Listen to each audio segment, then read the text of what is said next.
Hello everyone! Ayan, good morning po sa inyong lahat and happy Sunday. So for today's video ay tara at samahan niyo po ako magluto nitong ating isa na namang napakasarap na ulam. Walang iba kundi itong ating tokwat baboy. So tara na guys at samahan niyo po ako magluto and enjoy watching po. So nga at nagpainit lang tayo, nagpakulo lang tayo ng tubig dito sa ating kaserola. Pagkatapos ay ilagay na po natin dyan yung ating liempo. So, aasinan lang po natin iyan at lalagyan ng pamintang durog. So, nasa sa inyo po kung gusto niyo pang lagyan ng sibuyas or bawang. So, sa akin okay na to guys kasi mamaya lalagyan natin ng liquid seasoning para mas masarap. So, yun na nga at malambot na yung ating liempo dyan. Ahunin na natin and then iset aside po natin iyan.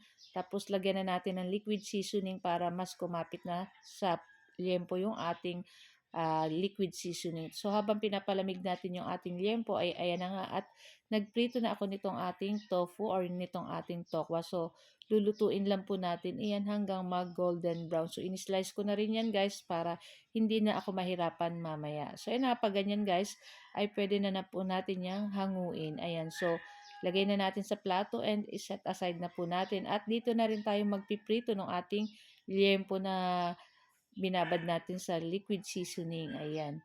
So, ayan na nga. At habang nagpiprito tayo ng ating liempo, ay gumawa na tayo ng ilalagay natin na ano dun sa ating tokwat baboy. So, naglagay tayo ng suka. So, estimate nyo na lang po. Naglagay tayo ng suka, toyo, liquid seasoning, and syempre dapat manamis-namis po yung lasa nito. Kaya, dapat may sugar. So, naglagay rin tayo ng pamintang durog. Ayan. Tapos, okay na rin to guys. Luto na yung ating mga liempo. So, i-slice lang po natin. Ako, ginunting ko na lang guys at mainit-init pa. So, napakasarap nito guys kasi nababad natin sa liquid seasoning yung ating pork. Ayan. So, okay na rin to guys. So, ayan. Pag na-slice na natin lahat, itong ating liempo, ay pagsasama-samahin lang po natin iyan kasama ng ating tokwa. So, ilagay na po natin dyan sa ating bowl, yung ating liempo na na-slice and yung ating tokwa. Tapos, ilagay na natin yung ginawa natin kanina sa sausawan. Ayan, napakasarap nito guys. At syempre, masarap ito lalo na't mainit na mainit yung kanin. So, lagay na tayong sibuyas na puti. Ayan.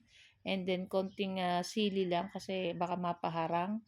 So, ayan. Imimix lang po natin iyan. Ayan. At napakadali lang po nito. At hindi lang to pang ulam. Pwede din ito guys. Appetizer or pulutan. Wow! Kaya naman, ilabas nyo na ang red horse dyan. Charot. So, yun na nga. At pwede na rin to guys. So, tara na po at samahan nyo na rin po kaming kumain itong ating napakasarap na tokwat baboy. So, napakadali lang po nitong gawin at medyo ano lang po yung pagluto ng ating liempo matalamsiks. Pero tinikman ko na guys and talagang sobrang sarap. So, nagdagdag pa ako ng konting nitong ating ginawang sausawan. So, medyo kulang pa sa akin. So, nagdagdag ako ng konti lang. So, yun na nga at ready na itong ating napakasarap na tokwat baboy. So, guys, thank you for watching. Bye!